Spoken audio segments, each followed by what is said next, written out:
Okay, now speaking of politics, Yes. takes us right into our next segment. Okay, let's do this. Because Judy Lloyd interviewed the former mayor, Oscar Goodman. Oh, my. And he talked about how he came. Well, I'm not going to tell you what he talked about. Let's just take a look. Ladies and gentlemen, the former mayor of Las Vegas, Nevada, Oscar Goodman.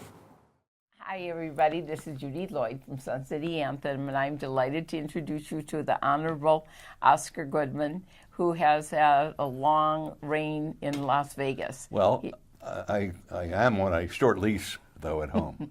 On a short lease. Okay. Well, please indulge us on your illustrious career, both as a politician Judy, and an attorney. Don't let tell all the good parts. Look, everything's been good. I'm a very lucky fellow. My whole life has been blessed. I don't say that lightly. I think many of your viewers are of an age similar to mine, where you probably remember the comic strip, Little Abner. And there was a character in Little Abner by the name of Joe Blifstick. And Joe Blifstick, wherever he walked around, there was a cloud over his head, and it would rain. I'm the opposite of Joe Blifstick. Wherever I went, from the time I was a little boy until today, the sun shines. So I've been very lucky. I came out here with my wife from the East Coast. And what year was that? 1964. Okay. Had gotten married while I was in law school at the University of Pennsylvania. And the day that I finished the bar exam, the two of us got in the car. We drove across the desert, stopped at the top, and saw a couple of twinkling lights out there. And she said, "Where have you brought me?" And I said, "To the land of milk and honey." She says, "I knew it. My parents were right. I should never have married you." And that's the way we started. So I called my wife and 4 children together, and I said, I have to do something different. And they said, "What do you have in mind, Dad?" I said, "I think I'd like to run for mayor." Well, they never heard me say that before, and they said, "Well, we have to have a vote," because we always had a vote. Democratic society. Well, it was right. a very democratic family, and we had a vote, and the 4 kids voted against me.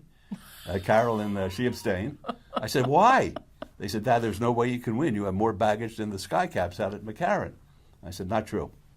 I said, "People in Las Vegas, they know what I do, and they know I've never crossed the line, and I may be tough, and I may fight, and I may be a loudmouth, and I may be a lot of things that people may not like, but I am respected by the other side. Maybe not liked, but respected."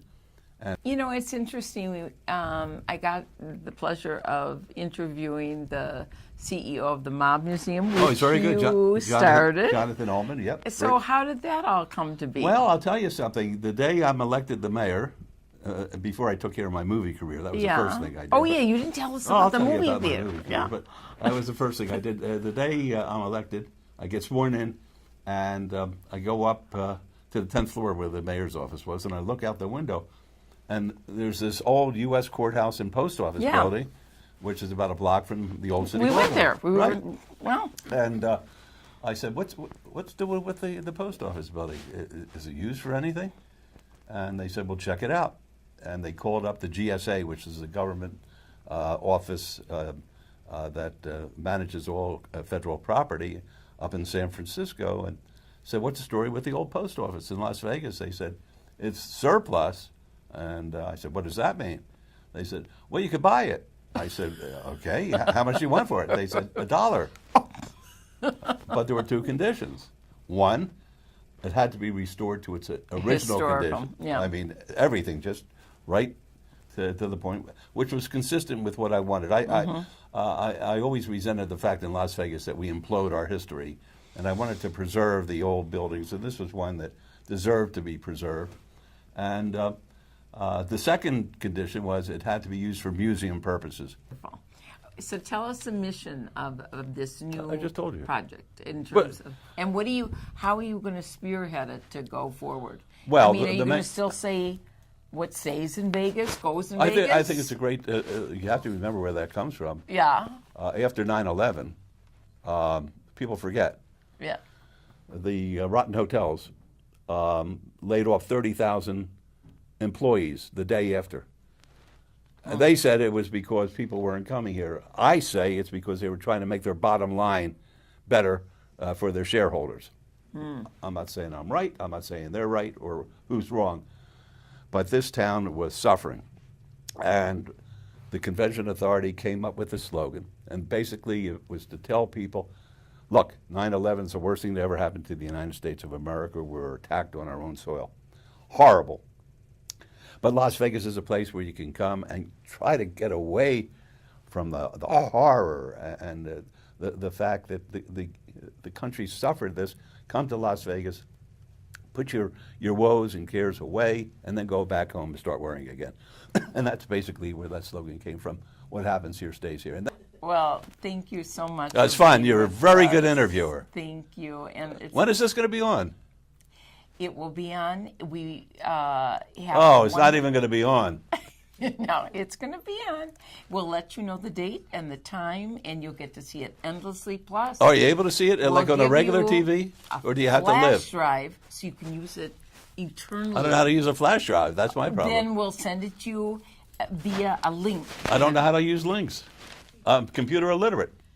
We'll put it on a disc, I don't know what a disc is. and the Pope is Jewish. Do me a favor, will you? Talk to Leandra. She knows all that stuff. That's the reason I'm working here. Very Somebody good. has to do it for me. My wife doesn't talk to me. Thank you for coming. This is Judy Lloyd saying thank you for. She can't even enjoying talk. Forget about Judy Lloyd. Sun City Anthem TV. Oh, Good wow. to be back. Good to be back. Thank you, Judy Lloyd. That was just a sample. I think she did like 40 minutes or an hour Oh, with my. Oscar.